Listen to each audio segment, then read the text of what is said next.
How's it looking over here? Everything seems to be working fine. Look at that, spooky. Ooh. Alright, let me get this shared in. Make sure everyone knows.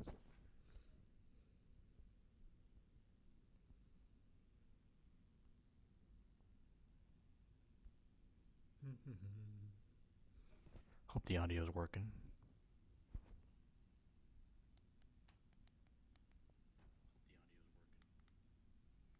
Oh yeah, that sounds good. Got that microphone that I use for my laptop, but now it's on my iPad. Oh, sounds great.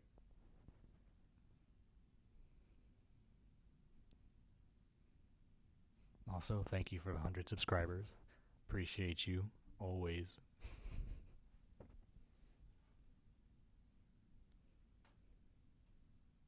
Make sure to share it.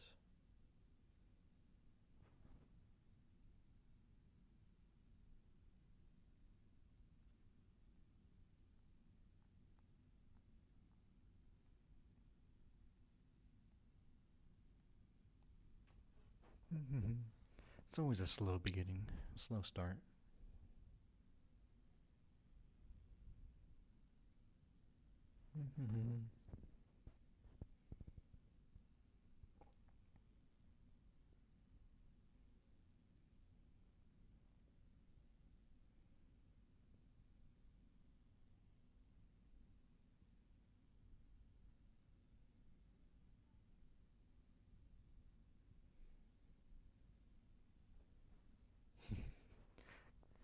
Oh, this avatar is so good.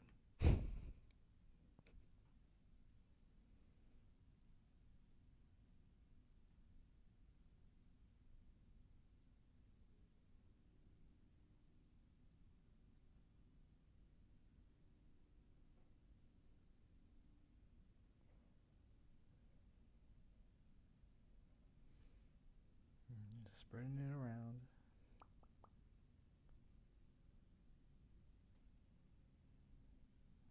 See how's it looking. Anyone here yet? Probably not. It's a slow day. It's a Tuesday. Oh, I'm also working on my video editing, so I'll probably have to edit this out too. Oh. But I'm doing better. But hopefully, I plan on getting this one out in the next live stream as well. And then once I have 3 of those done, I'll be posting videos. So look forward to that.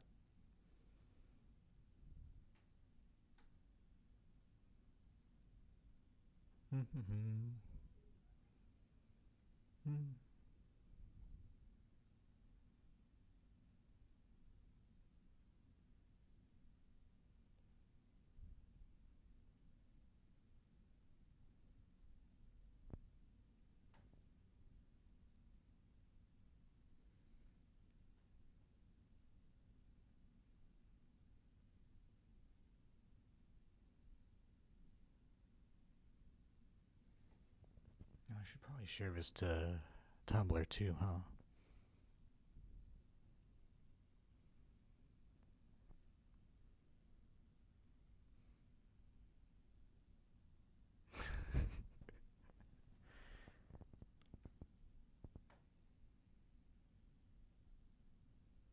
Oh, but I don't want to. I can't use Tumblr on my phone yet. Not enough space. Dang it. I don't know. You know what? Hindsight's 2020. How are we cooking along so far? Well, we got 3 people. It's alright. Hello, chat. I hope you like the better audio. I got a new micro. Well, it's not a new microphone. I'm using one from my laptop instead of my AirPods. So hopefully this works out better.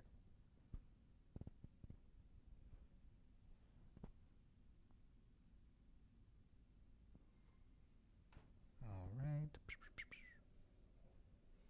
Look at this.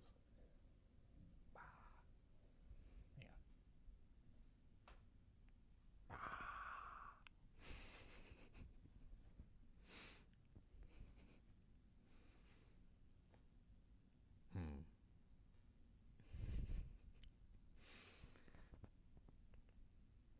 Alright.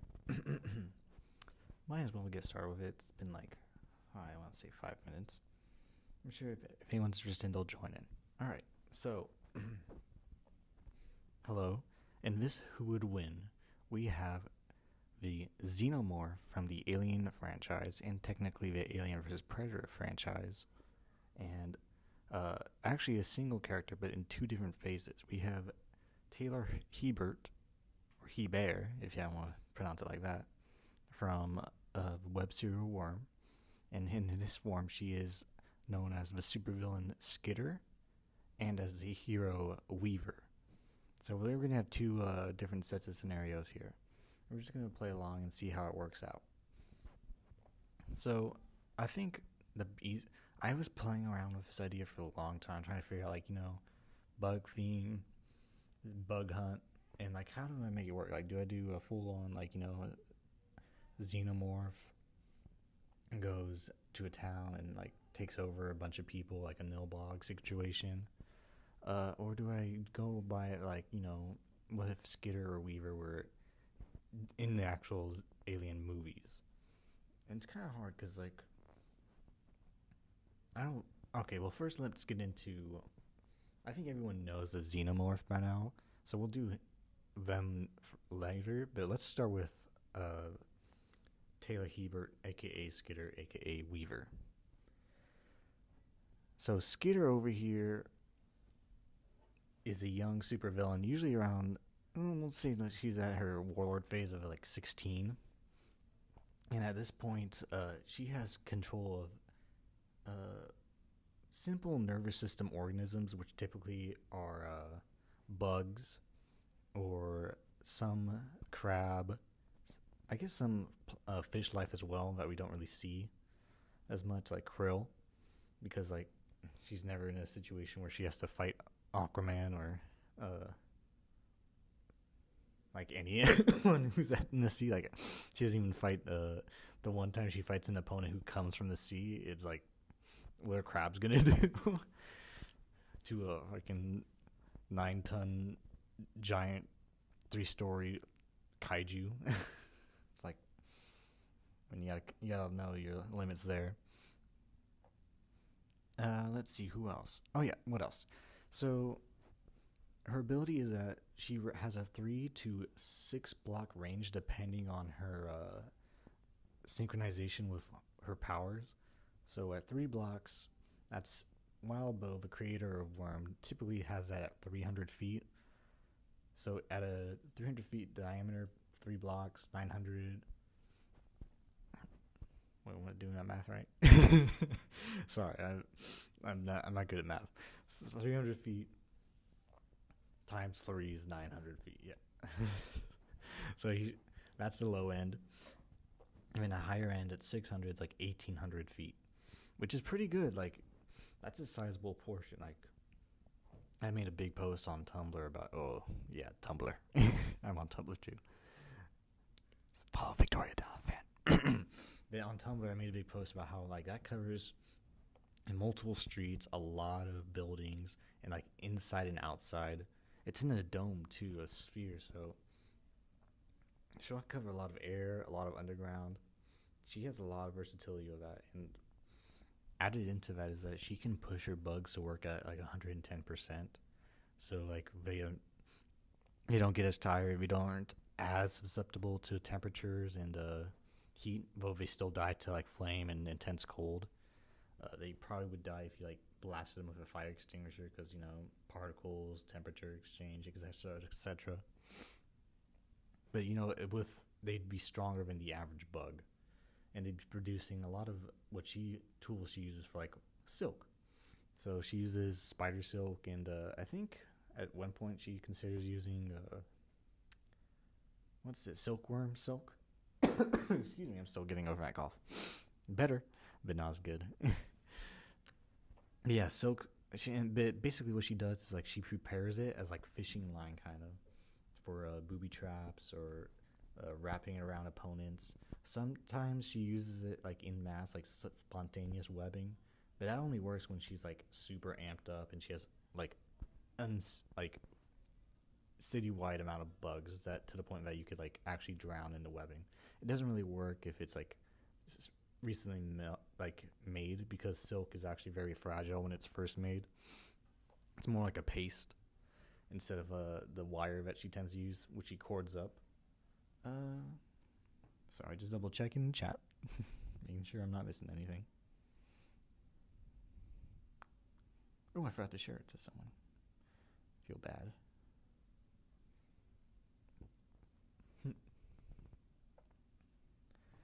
Oh, I felt bad if I left him out.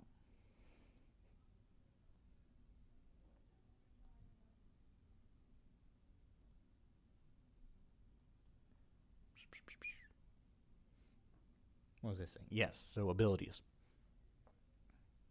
So thanks to her insane control of bugs and arachnids and scorpions, and I know they aren't technically bugs, but her power, the Queen Administrator, doesn't really care. It's like it's buggish. It took a lot of samples from like humanity, like would humans consider this a bug? And it's like that's a bug. Like it looks at a crab, that's a bug. What else am I saying? Yes, so she uses that to create her armor, which is a blend of a lower layer, an under layer of body armor or body suit of spider silk, and it's like I think it's Darwin web spider silk too, or Black Widows. Either way, it's like it's super tough. Like she needs to use like those cutters used for chain link fences to like even cut it to like and trim it and stuff. It's very knife resistant, bullet resistant to an extent. Like I wouldn't, if you know how you get shot with a bullet, and even if the material doesn't get penetrated, it just wraps around the bullet and penetrates you instead. I say that like I have experience. I'm sorry. No, but I'm just saying like it'd be bullet resistant to an extent. And on top of that, you can see it with this lovely art by the amazing Lena Lees that she has what they call a carapace armor, which is a bunch of carapaces from dead bugs, roaches, spiders, and stuff like that, and wrapped up in more spider silk, layered and layered like that, to the point it's like these giant pieces of armor. And it's lightweight, and it's pretty decent armor for like shotgun blasts and pistols. Like I'm not saying like she'll be a Terminator when she gets hit, because she actually gets shot in the chest by a shotgun before, and it's both rubber bullet and an actual like weaponized shotgun, and both times she's like, fuck no. Like she suffers for it. Like there's a lot of like fan ideas of like, oh, she's invincible for armor. No, she's very much in pain when she has to deal with this. Just tilted my head a bit. What was else? So she does carry tools: baton, knife, pepper spray, coins, chalk, dust. She never uses most of these. The mace does remind me that she does coat some of her bugs in capacin. No, she doesn't have any compassion. No, but she has compassion. Is that how you pronounce it? Capacitian? The stuff that's in pepper sprays and chilies and stuff, you know. She coats it in that, and then when if she doesn't want to like sting you or bite you or do something that's too lethal, she'll just like rub them on people and just absolutely ruin their day. Like she has a warped sense of holding back, because like I mean it comes to her old trauma. Like who cares about that? Let me see. What else? Am I missing anything from her abilities? No, I think this is pretty much it for Skitter. Oh, she does have the ability to track. I'm sorry, I totally forgot one of her biggest assets is that she can plant bugs on people and places and get a like sort of like echolocation, but not really. It's like psychic pinprick map of anything that her bugs are touching, and she gets a sense of like the air pressure rushing by and stuff, because like bugs have those enhanced senses themselves too to help detect air currents for flying and whatnot. and she has it for those bugs, but she can place it on a location so that she'll know the entire layout in great detail, depending on how many bugs she has on it. Or she can place it on people and track their movements, or like get a little forewarning that they're gonna attack her because she can sense them moving with the bug on their sleeve or something like that. Like so, like in practice, if she decides like to not swarm you, but she has bugs planted strategically on your outfit, and you approach her with like a punch, she'd be able to feel the punch coming in her mind because she's tracking the bugs on you and move out of the way. Can't really sneak up on her unless you're like superhuman in that stealthy way, or using super tech, or just destroy all the bugs in the area. So a lot of that. Am I forgetting anything? She can hear out of her bugs, true, as long as she has enough of bugs around. Make sure. Oh, I'm getting an alert here. Hello. Let me see right here.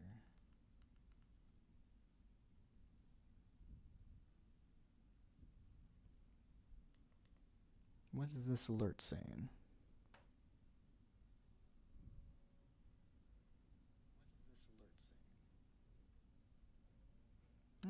I guess nothing. That's weird. Turn that down. It's hard to operate this right now. I'm still getting into it. It's a lot better than before, at least.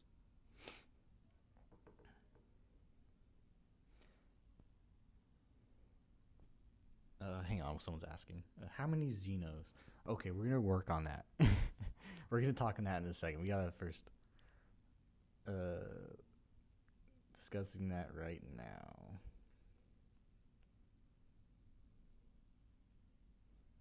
Smiley face. Okay. So next we have her heroic counterpart, Weaver. Now technically we don't know as much as her like behavior in Weaver because there's a time skip in the book. But we know that she's more experienced as Weaver than she was as Skitter, just by sheer amount of time she spent in it. And in this incarnation of her, she is, I would say, has a lot more advantages than normal Skitter.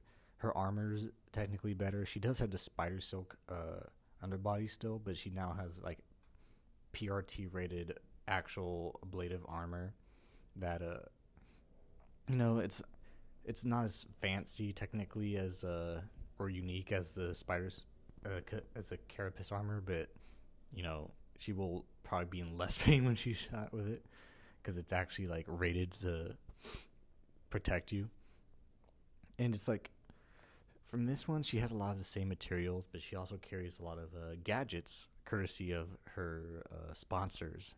So she has, I guess, how do you describe it? She calls it a flight pack, but it's like a low gravity jump pack sort of, where it helps her like flicker around the battlefield. We don't really have a concrete estimate of her speed, but it's probably like 30 miles per hour based on what she guesses. It allows her like to move a lot faster than a normal human could run and stuff. Helps her attacks because this art isn't technically accurate. It's just very good. She has like multiple wings, multiple claws on it. It's all controlled by her bugs, which allows her like extreme maneuverability.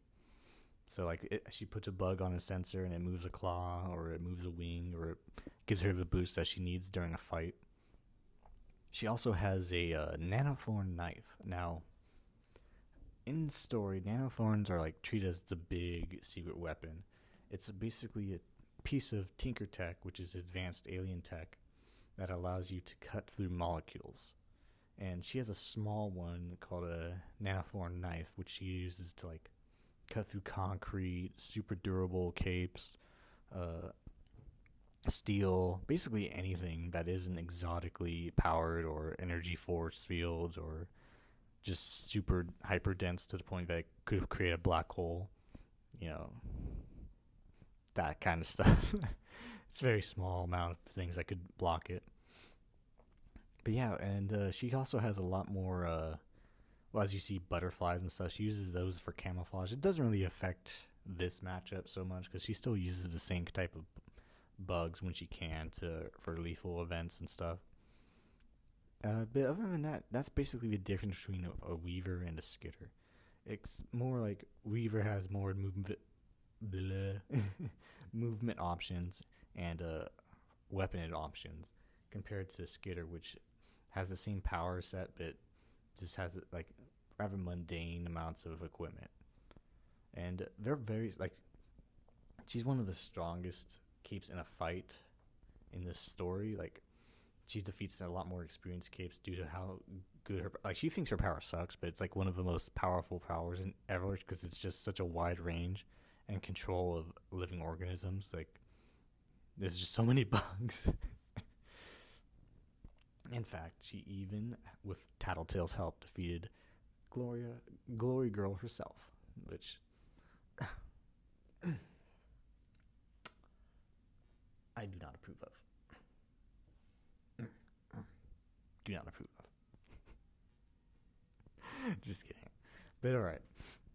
So, that's Taylor Hebert. The Xenomorph now. So we all kind of know the Xenomorph. That's nothing really big. It's debatable on where it comes from, but it's generally accepted to be part of the bioengineering of the Engineers. Super creative name, I know, right? Words are an ancient race that created humanity and possibly other races as well, depending on how much you trust the comics. With that said, we can take different forms depending on the host. They go from facehuggers, which are these little parasitical spider things that exist inside of these little egg sacs, open up and attach themselves to the face of whatever creature is nearby. And these facehuggers like will kill you if how am I explaining this? We all know what facehuggers are. But when they come out of their host, they take on some aspects of the host. So for humans, it becomes the standard bog Xenomorph, the drone, the warriors, turns into a queen. It's not really that special. It's just a basic bug, but they're tough bugs. Like, the standard Xenomorph is generally depicted as being bullet resistant to small arms like pistols. It can still be damaged by a shotgun blast from like a pump action shotgun, but you need reliably like heavy grade assault rifles, armor piercing rounds. We see the Colonial Marines, like even when they lose a lot of their heavy equipment due to the aliens being nesting at inside of a, what was it? Was it a thermal vent? It was like some kind of explosive area. I want to say, was it like a energy storage, something like that? Some kind of depot full of like very combustible materials that would have blown up the entire station. But even with deprived of that, they still managed to kill some Xenomorphs with their machine gun fire. Or pulse rifle fire. Pulse rifle fire. So, not too like insane compared to what Victoria. I got Victoria on the mind. What Taylor's dealt with before. Like, obviously, if a Xenomorph and Taylor were in the same room and she had no bugs and just her normal like knives and baton, she'd be dead. Like, it would overpower her. It would, like, we see them get smashed into concrete or fall great lengths and survive, or burrow through steel and bust down metal doors. Like, it would just tear her apart from limb. Even with, like, maybe if she had a flight pack and the nanoknife, she might have a chance, but the nanoknife, when it hits liquids, turns into mist. So it cutting through the molecules of the acid would just create an acid mist, or at least something that's like probably still toxic to breathe in because it's the molecules of the acids are now gaseous. So it'd probably still kill her eventually, like even if she got lucky. But that's not ever gonna happen because she'd kill it with a sword. Like, she'd kill it with a literal tidal wave of bugs. which is like, oh, well, we should like discuss this. So, how could you kill a xenomorph with bugs? Like, can you drown it? Like, and that's a tough question because xenomorphs can seem to be able to swim in water, according to Alien Resurrection, the worst movie. They can they survive a vacuum of space thanks to what we see from Alien and Alien Romulus. I'm trying to think of, like, they don't really seem to rely on oxygen all that much, but that doesn't mean like they still need to eat stuff. They still seem to require sustenance of some form. But I'm imagining that this is gonna bug me because pun unintended. I'm really trying to keep this Taylor coded, but I got Victoria on the mind. But I'm trying to think right here. So obviously with bugs on a single xenomorph, Taylor's gonna be fine. Like, she's fought bigger enemies, she's fought worse enemies. It's not gonna be a big issue.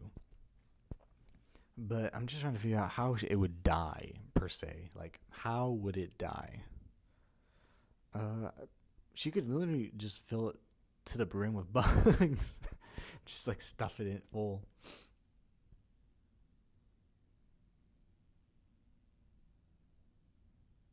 Yeah, sorry, I'm just checking this message I got. I'll edit it.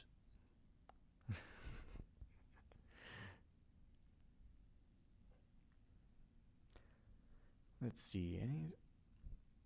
I don't think anyone's home today. But it's alright. This is just for testing out some equipment. I'll do it. We're doing it live. What was I saying? Oh, yeah, so she would probably kill it just by stuffing bugs in it and having it eat it from the inside out.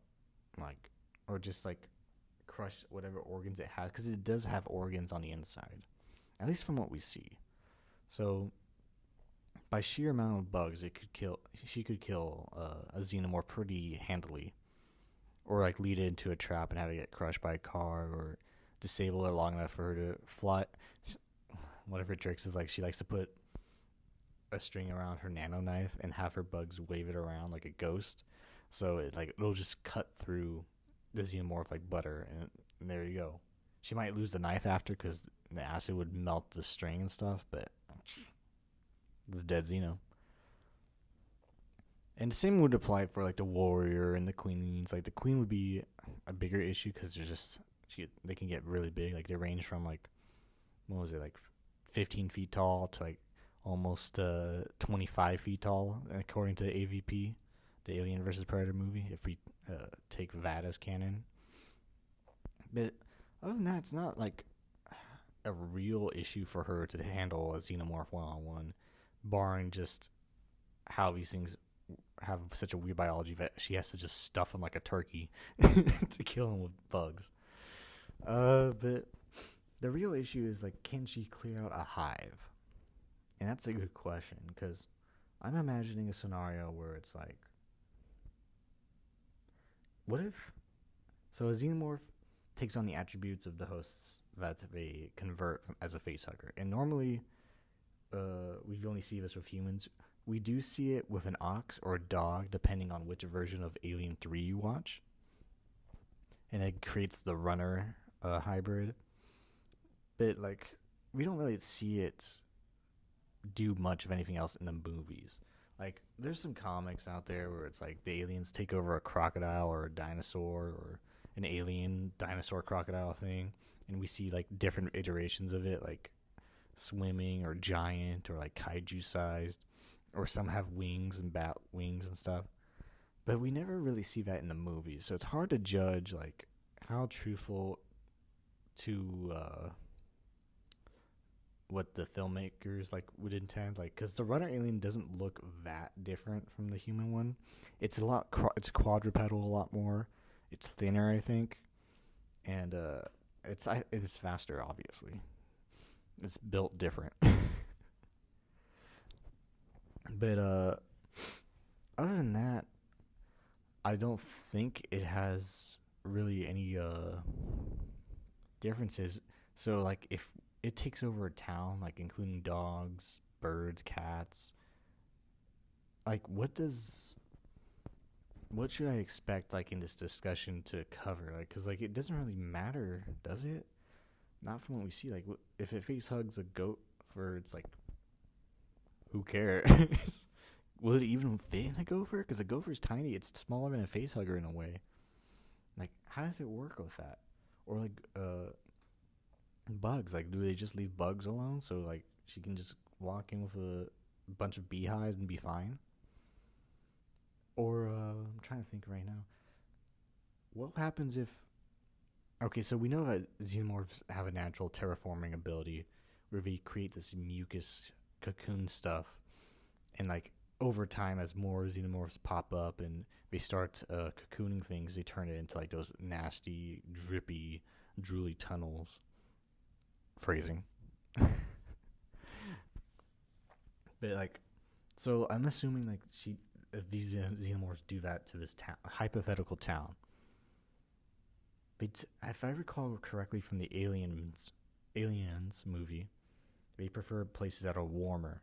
So if we go to a place that would probably be like a mining factory or a smelting factory, was it? And I guess they wouldn't normally burrow, would they? Because, like, the only times they burrow is because there's already an undersection of a facility. So, like, in Aliens, the colony setup already had, like, an underground facility for power plants.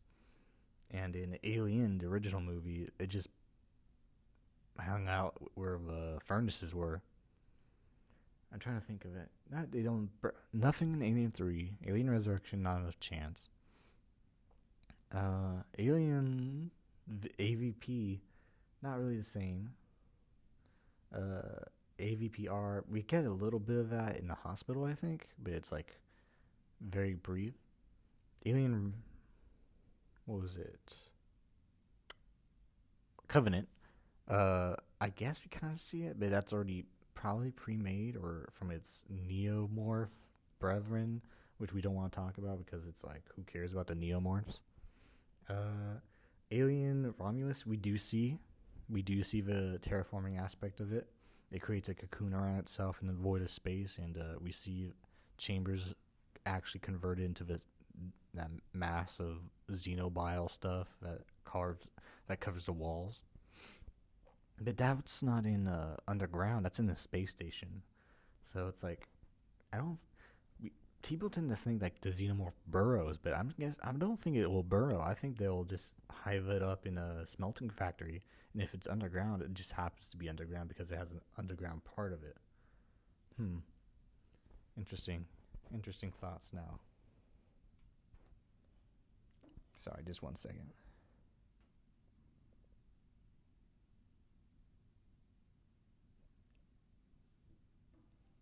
Thanking someone. Someone just had good news. I'm gonna give them a little heart. This is non-chat related. Editors. It's just me.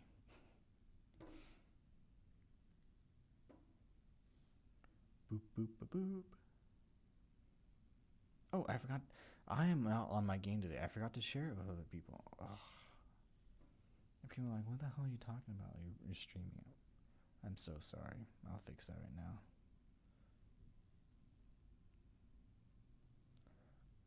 I am just off my game today. I don't know what is going on in my head. Boop, boop, boop. It's actually, in some ways, this is doing a lot better because I'm not suffering any technical issues yet. Fingers crossed.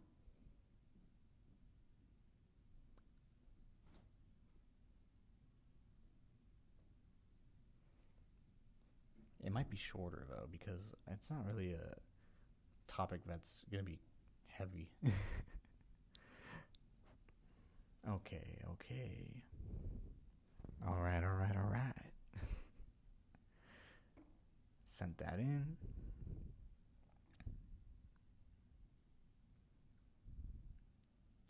Okay. So if anyone's new, hi. We were just covering the Xenomorph. We already covered Taylor abilities as Skitter and Weaver, and we just covered a Xenomorph, and I'm currently discussing where we would be located in a town. right now I'm selling on them being in a like smelting factory. I imagine they would not burrow because they haven't shown like that they do burrow. So it would probably just be like top side of the smelting factory. In other places as well that are heat centered, like in Aliens. So I'm assuming it's a small town of like 2,000, not a big town, like probably isolated. I imagine like there's equal, well, obviously going to be more. Gavin Devine. Hello. Hi, Gavin. Astro theme. I don't understand. I do not understand Gastro. Oh, I'm sorry, Gavin. I don't know why I said Gastro. I'm all over the place today. What was I saying? So, I'm guessing that small town 2000, I'm expecting at least a third of them will die. Like, not be used as facehugger fuel. They'd just be, dead. Because, they'd fight back. Some Xenomorphs don't care about bringing in hosts. They just kill people. Because, they're just horror movie monsters. We don't have a consistent methodology. So I'm assuming a third of them die. That's not a crazy amount dead, considering more of them will probably be brought back to be Xenomorph hive broods. And that will create more Xenomorphs. So I'm assuming, I'm not going to say a rough 600 Xenomorphs that are based on humans. Let me see.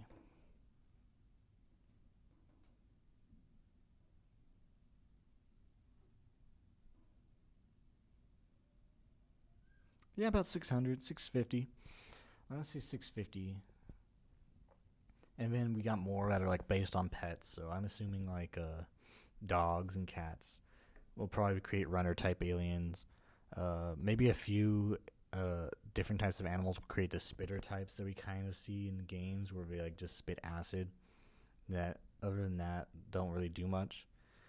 I can't really speculate too much on what like bird pets or cat pets or I guess exotic animal pets like monkeys or something I would do, because for one thing, like I mentioned before, they're smaller than the actual facehugger embryo for the most part sometimes.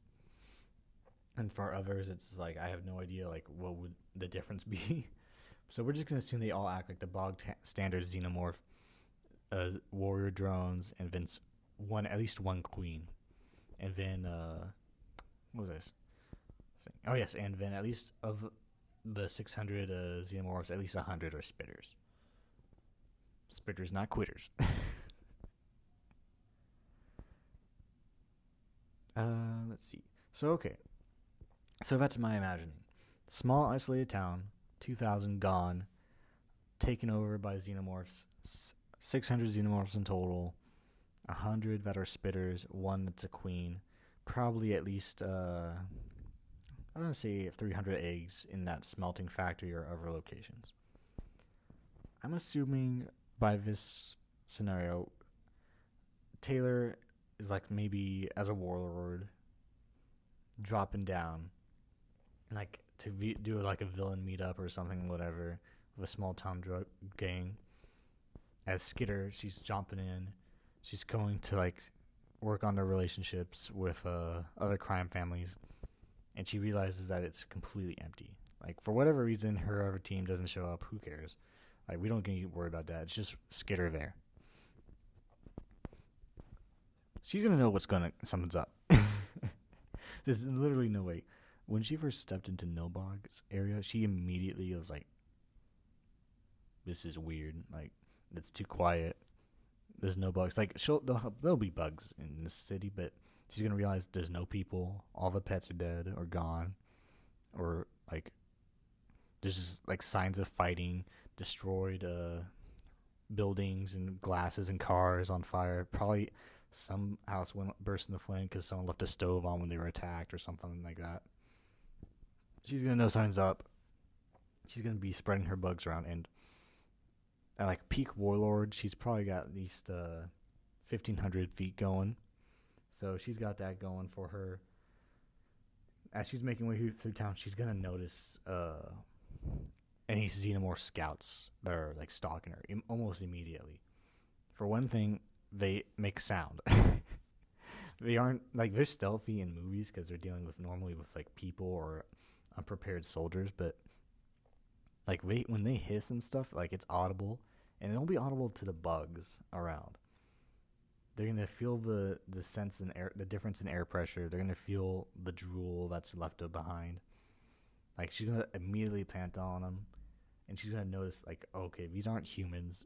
These are clearly some kind of either a bunch of changer capes who turned into monsters, or some kind of fucked up tinker creation that's gone rampant.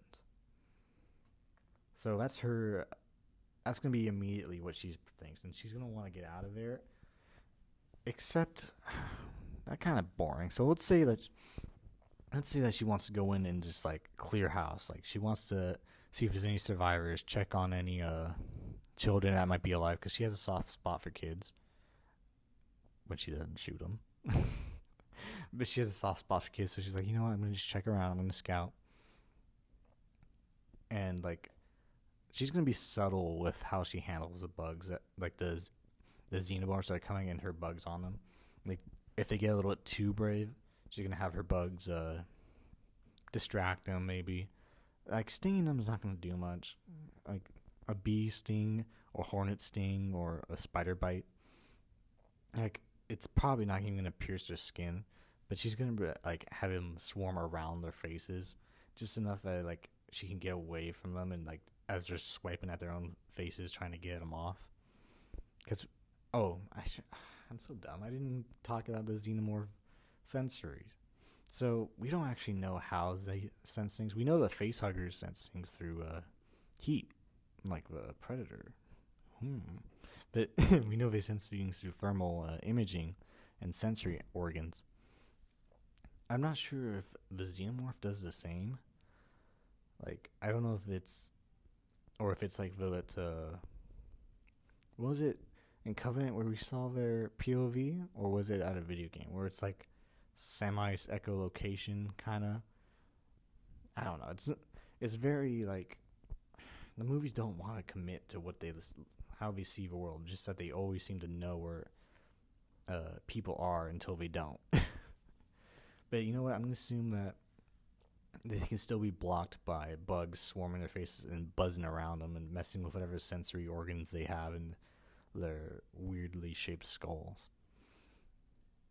So she's probably going to experimentally try to kill one of them with bugs, which would be interesting to see how the Xenomorphs react, because obviously we're going to be trying to swiping their faces and stuff, but if they see like swarms of bugs like stuffing themselves inside of the Xenomorph's gullet, trying to destroy it from the inside out, and like choking it as much as it can be choked, or if it can be choked or whatever, would they be smart enough to be like attacking any bug on sight, like even a little like buzzing housefly? They'd be like swiping at it. Would they go after like beehives native to the area? Would they attack butterflies? Like once all that information heads up to the queen? It's an interesting thought. But anyways, I don't think they connect it to like Taylor's presence per se. They're smart. Like they can know when like a human uses a flamethrower, but this is a bit abstract for the Xenomorphs. Excuse me. Ooh, coughing up my own chest burster. So I'm saying that she gets pretty far into the city as she keeps distracting the Xenos from making a move on her, because like they can't really do anything to focus on her when she's blinding them and choking them as much as she can. Now the question is that once she does all the preparations, like she probably arms herself with extra guns and stuff from stores or from leftover houses. She's going to check the hospital. She's going to find that they're all dead or gone or taken. Oh. Can they make facehuggers out of babies? Oh. Well, I'm keeping my 600 figure. So, yeah. That's... Oof. Don't want to think about that too much. That reminds me of Alien vs. Predator Requiem. Oof. Romulus was bad, but AVPR scene with that stuff, like, oof, yeesh. Ah.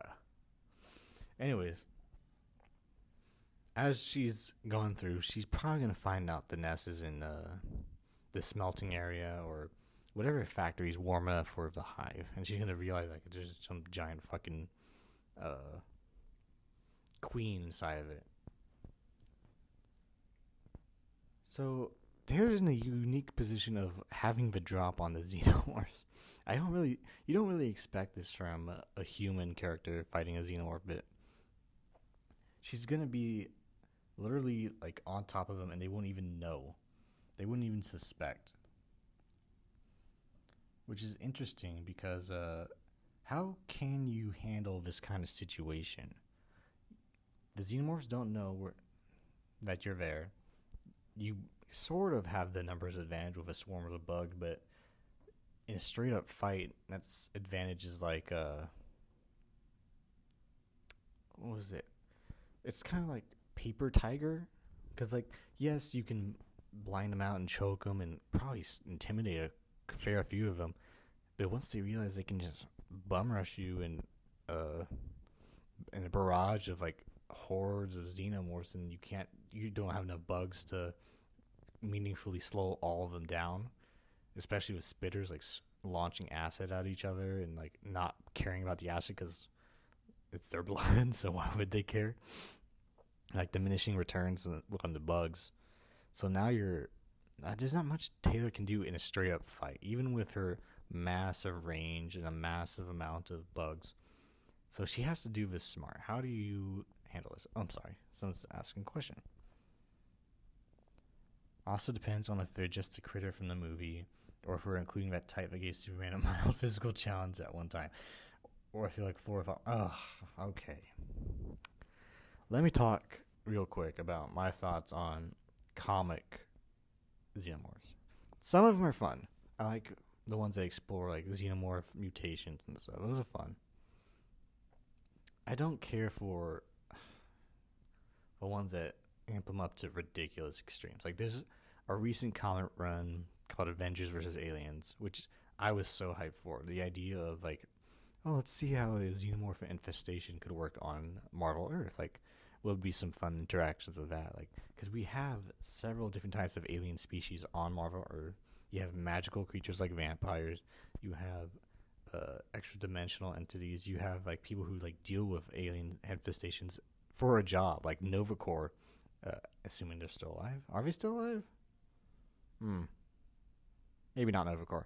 Anyways, it's like that's cool. Like that's like saying like, hey, let's throw in wolves into Africa. Like let's see how that works out. It's like it's obviously not going to be the wolves' greatest day, but it'll be fun.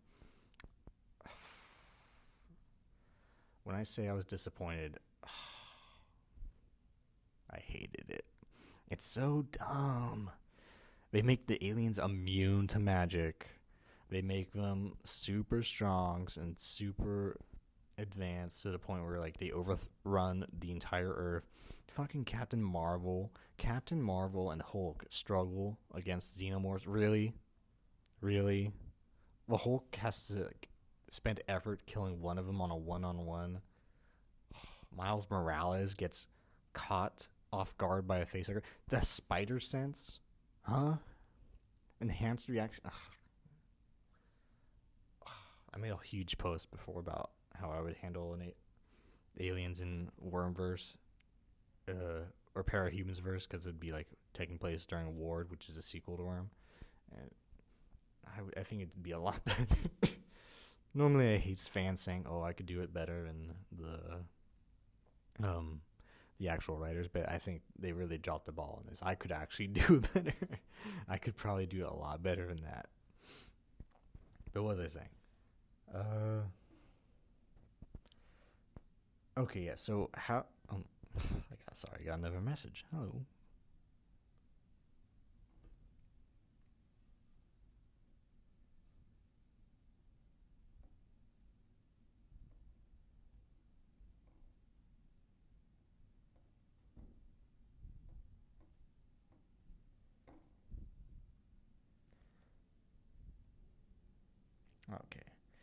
answer that.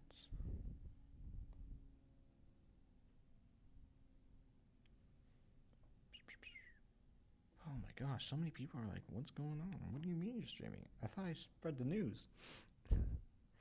I thought I was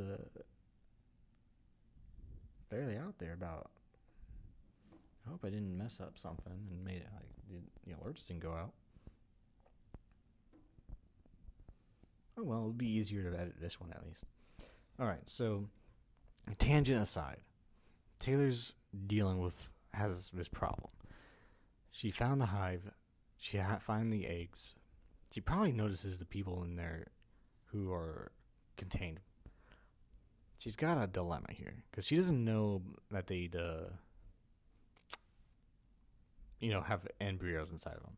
She might figure it out because she has bugs on them, and then she probably has a few of them give birth to chest bursters and watch them grow, or whatever. And she probably kills those immediately in disgust. But now she's got a dilemma here. There's probably maybe 300 people still alive. She's got an entire building covered with xenomorphs that are sleeping, waiting guard, scouting, and the queen inside of it, and it's huge. How does she go about actually defeating it? Because, I guess you could imagine it. I'm happy to be it's funny. This is the person who made the comment about the superhero crossover of Alien.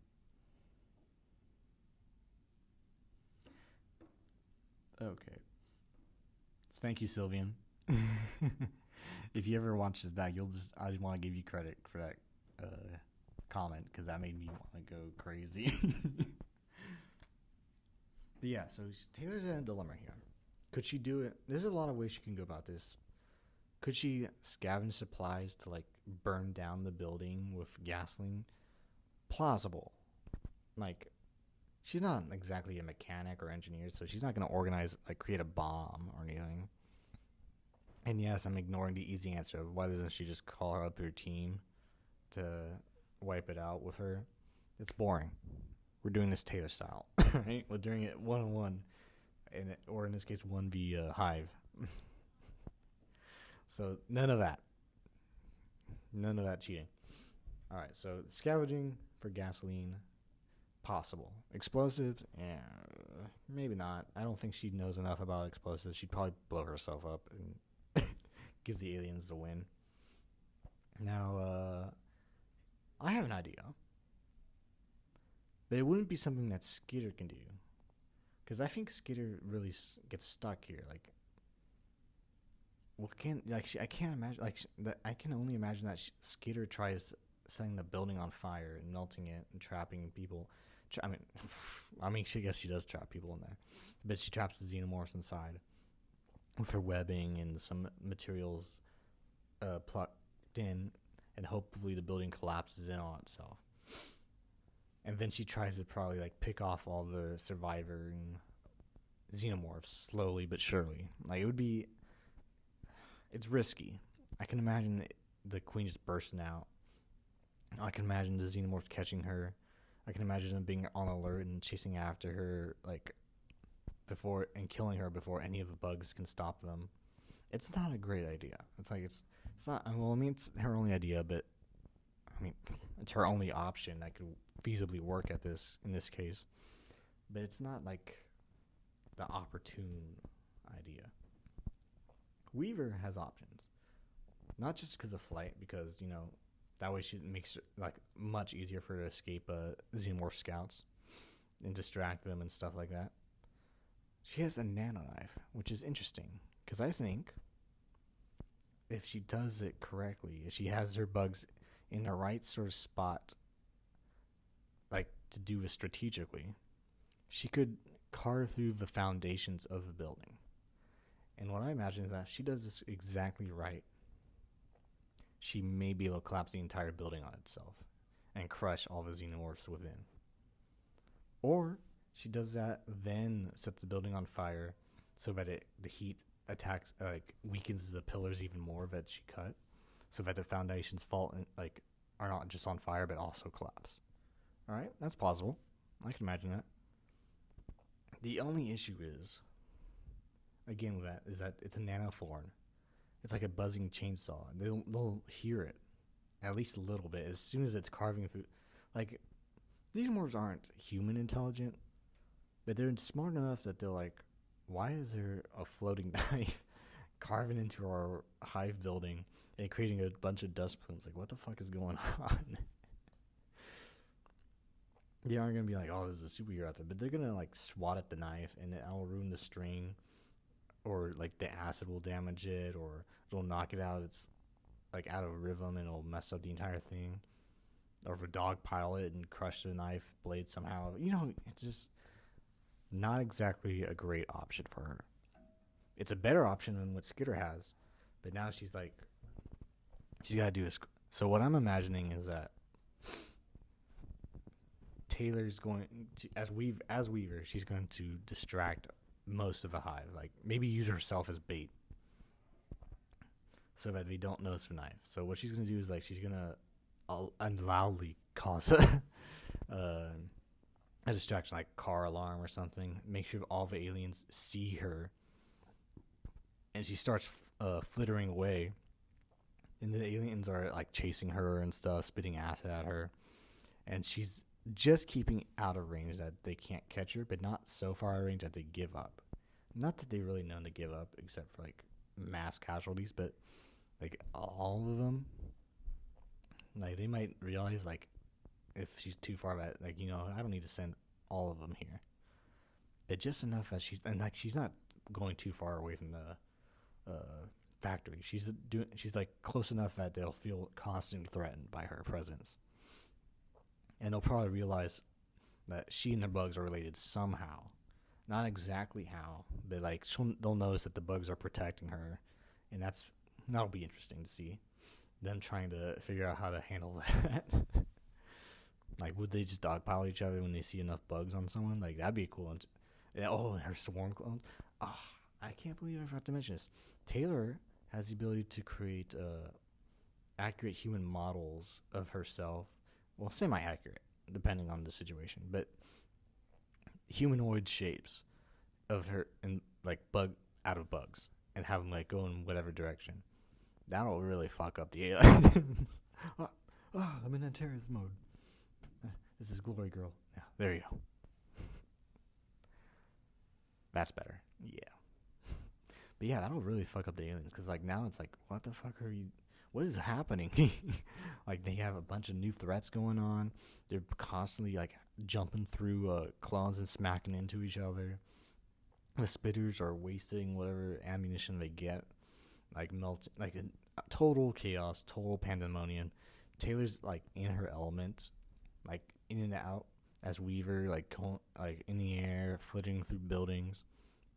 There's virtually no chance of being surprised by these creatures, because she's already got her bugs planted everywhere. Now, while she's doing that, the queen is probably just chilling in her hive, like, wondering, what the fuck is that racket? But she's not doing anything about it. That's when her knife starts working. She starts cutting at the factory foundations. She starts... if she has... I guess you could theoretically have enough bugs to pour gasoline around.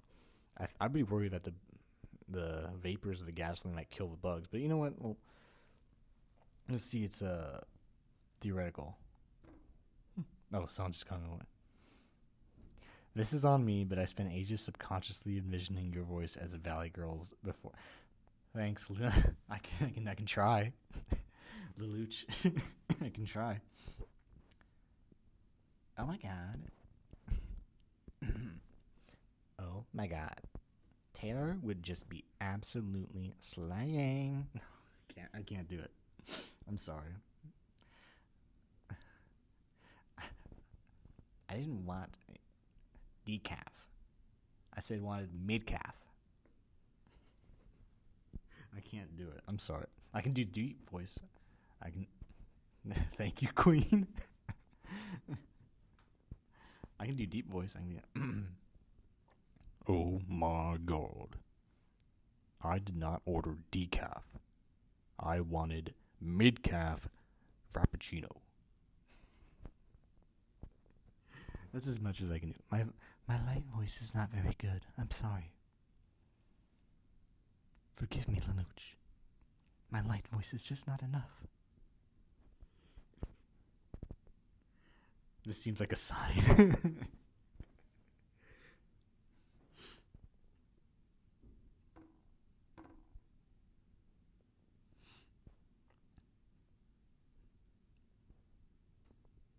Victoria X Brian Fick or something.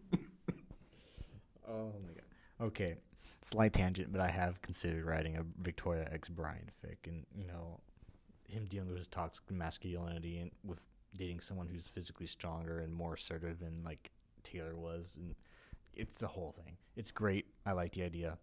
It's a whole other tangent. But anyways,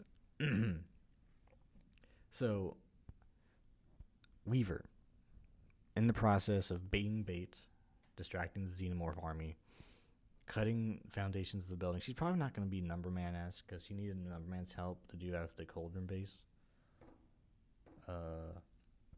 But I can imagine her doing enough, like just cutting the corners and supports. That might catch some scouts' attentions, but like they won't know what's going on, and she'll have bugs inside as well, attacking too to distract. So that's not a big concern. Then she can do what she did with the merchants once all the gasoline's placed, and just have her bugs bring in like a match and start. Can you imagine a little roach starting a fire that engulfs the building that the Xenomorphs are in? Talk about ironic.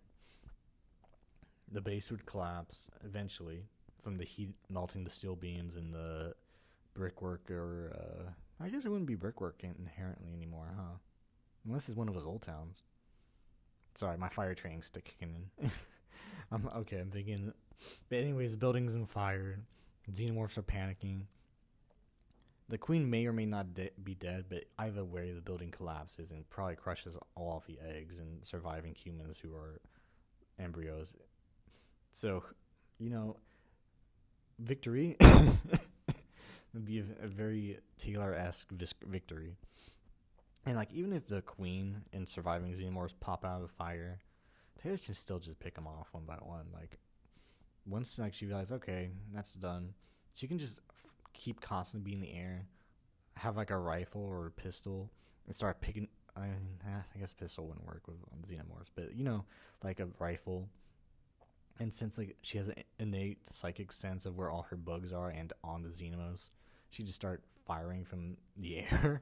Like, what are they gonna do? Like, she'll just be all over the place, shooting them, drowning them in bugs, like bursting them from the inside. Like, she'll focus on the queen, obviously, if the queen survives, or on any face huggers that somehow like get out if they ever do. But she, like, those would that's easy for her bugs to distract and swarm, and then pew pew pew pew. Like, the biggest issue with danger with her is just running out of ammo, needing to reload before the Xenomorphs escape the city, or they get lucky. But even getting lucky is hard to imagine a Xenomorph getting even close to Weaver. Like, obviously, if it was Skitter, at this point, she'd be dead. Like, she's only a fit, athletic woman at this point. Like, she's not going to get out of the city before they swarm her and kill her. But, like, a Weaver would be like, what is she going to worry about? She's, like, she can do whatever she wants. She'd have Xenomorphs tied up, and, like, she'll just be executing them one by one. Like, she's fought, like, the Xenomorphs would be tough in the sense that, like, they're weirdly built biologically, so like she couldn't just kill them like normal animals she could. But even then, that's just like a stopgap. It's not gonna slow her down to like figure out stuffing them like a turkey, or and shooting them, or just shooting them in general, or just having her giant ghost knife of doom sweep through everyone. Can you imagine them like just bumbling into the ghost knife? And I guess that wouldn't last very long because of the acid and mist, but Oh, sorry, I'm very late, but a question. What would happen if you put a Xenomorph in shard space? Oh, a Xenomorph in shard space wouldn't do anything. Like, I mean, which depends. It doesn't even matter which layer, because there's several layers to shard space.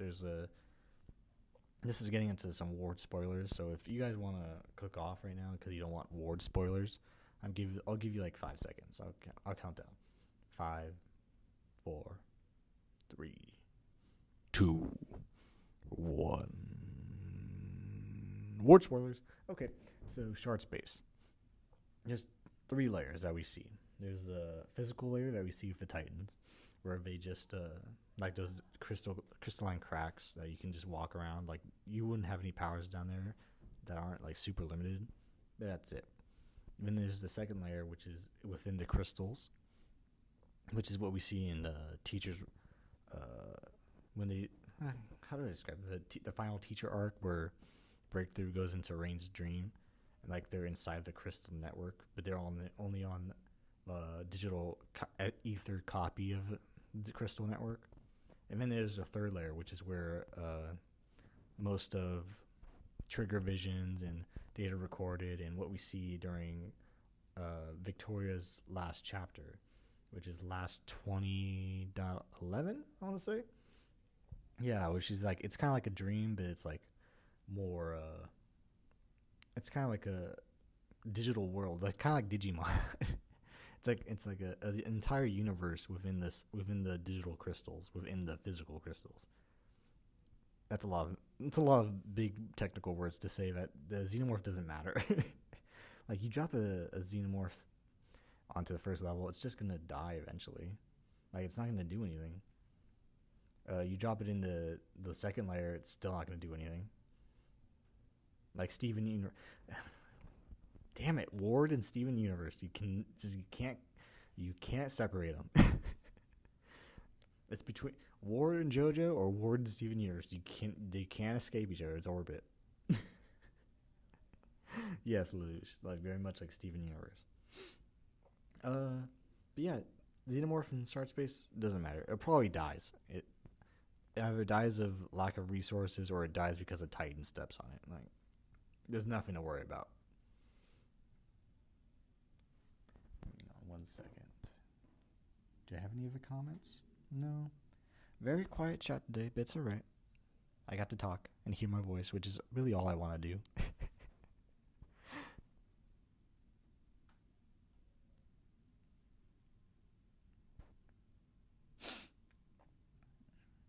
Has been worm, Steven. You know what? Don't get me on tangents. Alright, we're back on tangent over. Alright. We're back on this. So yeah. Overall, I think this is a solid victory for Taylor Hebert. Whether not so much as Skitter. I think Skitter has a larger fail state. She probably does well up until the final objective of killing the queen, in which case she probably messes up or is noticed or overrun. Weaver dominates, absolutely death from above. She is the scarab they all shall feel.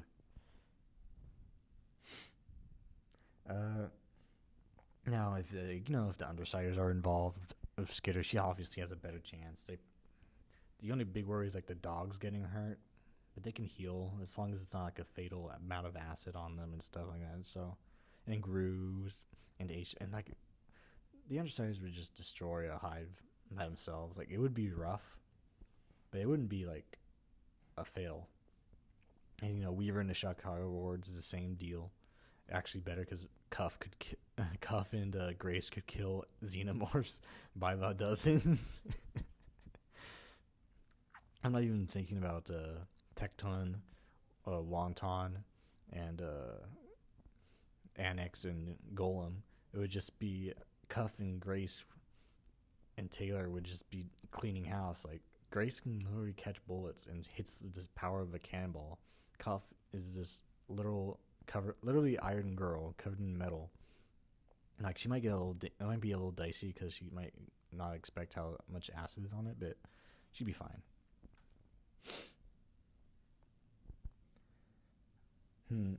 If I recall correctly, Amy can't manipulate the flesh of bitches' dogs, so would the shards do something if the Xenos attempted to farm them / eat them? Okay, just a minor clarification that Amy can technically affect bitches' dogs. She can stop the slow of their decay.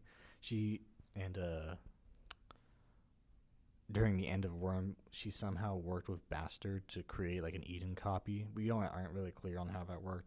It might have had help with lab rats tech. So that's not technically correct, but I get what you're saying. So would a shard do something Xenos attempted to farm them / eat them? Like, you mean bitches dogs? Like, if you...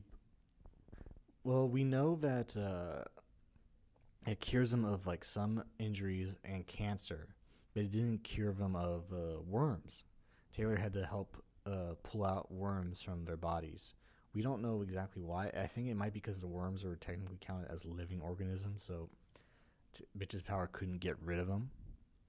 So I'm guessing that if, however, the Xenomorphs like face hugged the giant zombie dog flesh and somehow got it into the actual dog, it would probably it'd probably be a little fucked up. It'd probably be a really giant runner of it, but like its body's falling apart. Sorry, excuse me. Yeah, because we see that when it's getting okay. More word spoilers. Okay, new word spoilers. 5, 4, 3, 2, 1. Okay, word spoiler time again. So Victoria reveals that when the machine army is fighting Amy's giant army. So much context I need to give here. When Amy creates the giant's nursery, and she creates her own giants that create their own giants, and they fight the machine army, Victoria says that the machine army would sabotage itself by using the flesh of the giants as materials, and because it's shard based and like a copy of a copy of a copy of a reproduction, it would be very detrimental to machines. They'd probably fall apart after a year or maybe even months. So, assuming that the facehugger attaches to a giant zombie dog, impregnates itself into the dog still enough that it remains even when the power's gone, and it had taken any information and DNA from the zombie dog body, and it once it's born and it grows, it'll probably start decaying pretty, I wouldn't say rapidly, but it would noticeably. Like, it'd be bigger, stronger, and then it'd just slowly start to die.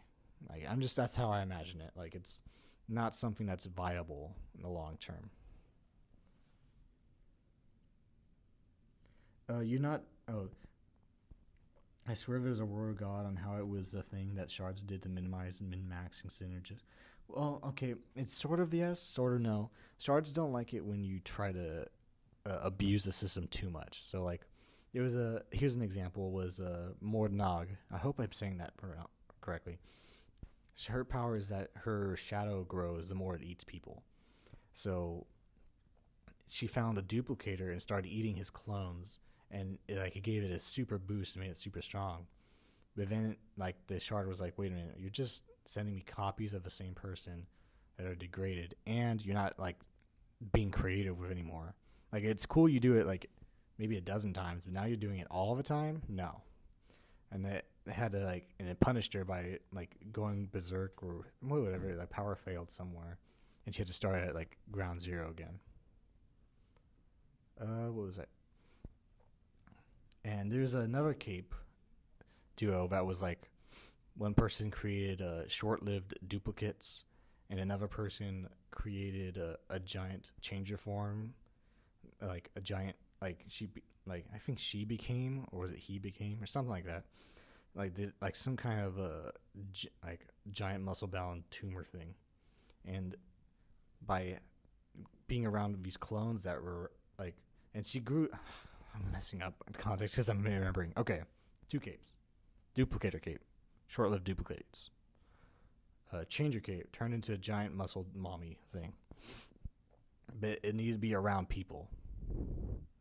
So so long as she was around these short-lived duplicates, she gained the ability to become this giant muscle mommy thing that was slowly decaying as well.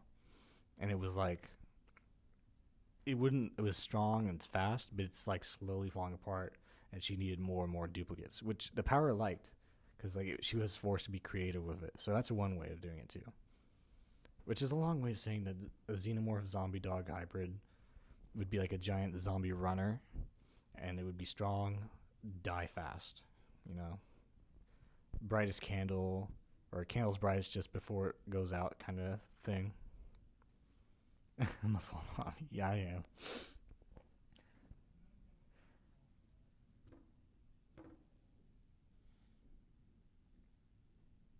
Thank you for your comments, by the way, Lush. I didn't get many today, but this is nice. I liked having this discussion. It's a little bit off topic, but I'm glad it's still like related to the topic, because I think I'm pretty clear that Weaver cleans house, Skitter does almost, but probably maybe fumbles the ball at the end. And of course, they both clean house with Undersiders and Chicago Wards at their side. I'm kind of wondering what a Xenomorph Taylor hybrid would be. I mean, I'm not sure. I don't think the Xenomorphs would get powers. They might get enhancements from a cape that are related to the power, sort of like radiation that, not like literal radiation, but they get like a little thematic aesthetic to it. But they wouldn't get actual powers like some people think. Silva. Hey, Silva. I'm sure she'll live to regret her mistakes. She might. She might.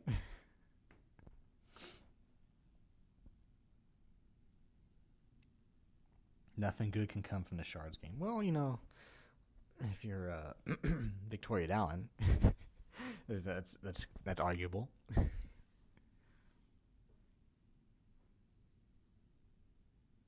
I'm not simping for an abomination, Luce. Let's get this clear. I'm stating the facts. I only speak the truth. This is what this channel is all about: education and discussion.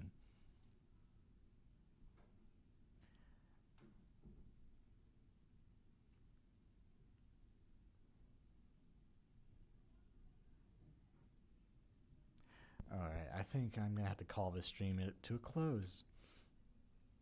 Okay, then consider riddle me this. I'm waiting. I'm waiting. What's your riddle? Riddle, Tom?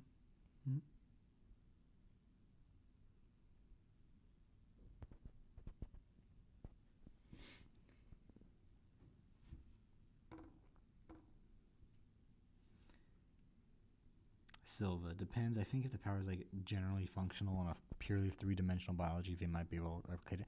Okay, yeah, I can see what you're saying. Like, if Browbeat or Aegis? I've never had to say that out loud. Or maybe Capricorn? Maybe if they got facehuggered and their hybrid came out, it would probably be stronger. Yeah, it probably might have. I can imagine the Browbeat Xenomorph having some regeneration or adaptability.